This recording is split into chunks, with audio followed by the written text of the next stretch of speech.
வேலை எச்சரிக்கை. Elon மஸ்கின் Tesla 1 மணி நேரத்திற்கு $4,000 வழங்குகிறது. ரோபோக்களுக்கு பயிற்சி அளிக்க அதிக உந்துதல் உள்ளவர்களை விரும்புகிறது. எலான் மஸ்கின் டெஸ்லா நிறுவனம் இந்த செயற்கை நுண்ணறிவு மூலம் இயங்கும் இயந்திரங்களுக்கு பயிற்சி அளிப்பதற்கான தரவுகளை சேகரிக்க தொழிலாளர்களை பணியமர்த்துவதன் மூலம் மனித உருவ ஆப்டிமஸ் ரோபோக்களுக்கான திட்டங்களை முன்னெடுத்து வருகிறது.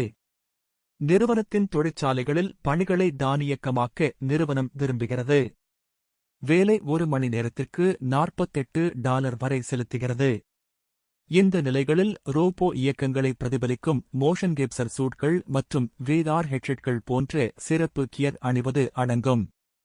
இந்த வேலைக்கு வேட்பாளர்கள் நீண்ட காலத்திற்கு நடக்க வேண்டும் மற்றும் குறிப்பிட்ட உயரத் தேவைகளை பூர்த்தி செய்ய வேண்டும். மேலும் இழப்பீடு 1 மணி நேரத்திற்கு $25.25 $2,120 மற்றும் $48 $4,028 வரை இருக்கும். டெஸ்லாவின் தரவு சேகரிப்பு குழுவை ஆதரிக்க டெஸ்லா மிகவும் உந்துதல் மற்றும் தகவமைப்பு நபர்களை தேடுகிறது. இந்த பாத்திரத்தின் முதன்மை நோக்கங்கள் தரவை சேகரிப்பது, பொறியியல் கோரிக்கைகளுக்கு உதவுவது மற்றும் உபகரணங்களின் கருத்துக்களை புகாரளிப்பது என்று நிறுவனத்தின் வலைத்தளம் கூறுகிறது. இந்த பதவிக்கான வெற்றிகரமான வேட்பாளர் தரவு உந்துதல் முடிவுகளை எடுக்க முடியும் மற்றும் மாறும் வேகமான பணிச்சூழலில் வசதியாக வேலை செய்ய வேண்டும். ரோபாட்டிக்ஸ் துறையில் உற்சாகம் மற்றும் டெஸ்லா போட்டின் வளர்ச்சிக்கு பங்களிக்க வலுவான விருப்பம் கொண்ட ஒருவரை நாங்கள் தேடுகிறோம் என்று வேலை இடுகை கூறுகிறது.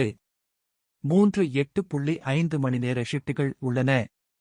ஷிப்ட் நேரம் முற்பகல் 8 மணி முதல் பிற்பகல் 4 மணி 30 நிமிடம் வரை அல்லது பிற்பகல் 4 மணி முதல் முற்பகல் 12 மணி 30 நிமிடம் வரை அல்லது முற்பகல் 12 மணி முதல் முற்பகல் 8 மணி 30 நிமிடம் வரை.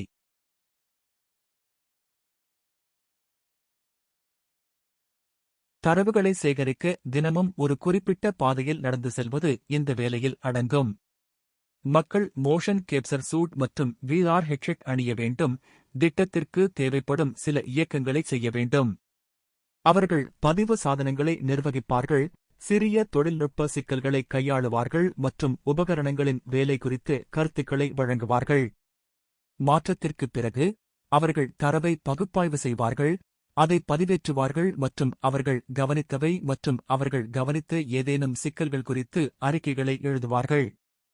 உபகரணங்கள் நன்கு பராமரிக்கப்பட்டு வெவ்வேறு இடங்களுக்கு பாதுகாப்பாக கொண்டு செல்லப்படுவதையும் அவர்கள் உறுதி செய்ய வேண்டும். ஏதேனும் சிக்கல்கள் வந்தால் அவர்கள் உடனடியாக உங்கள் மேற்பார்வையாளரிடம் தெரிவிக்க வேண்டும். தொழிற்சாலை பணிகளை தானியக்கமாக்குதல். எலோன் மஸ்க் தலைமையிலான டெஸ்லா தனது ஆப்டிமஸ் திட்டத்தை 2021 அறிமுகப்படுத்தியது.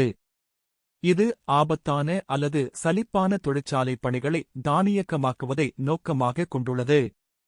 2016ஆம் ஆண்டளவில் சுமார் 10% கிடங்குகள் குறிப்பிடத்தக்க ஆட்டோமேஷனை ஏற்றுக்கொண்டன.